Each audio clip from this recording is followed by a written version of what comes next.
Please, can we go again? Hey, but I wait. I really had fun. Yeah. My name is Emmanuella, and I'm in the business field. Hello, I'm Felix and I'm in the tech field. I'm Bentil from the business field.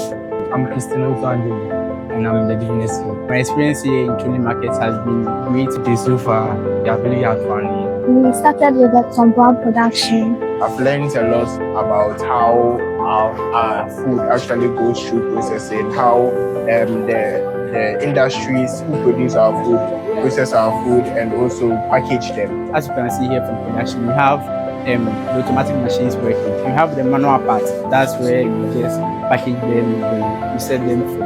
After that, we went to ground the products for compound. We started bagging, and this week we continued with shrimp, fish powder production. As you came here, there was more products here, but within some 2 to 3 days, you are able to produce all these things here. We have eggs here, we have rice, we have gari, everything. It also helps in delivery too.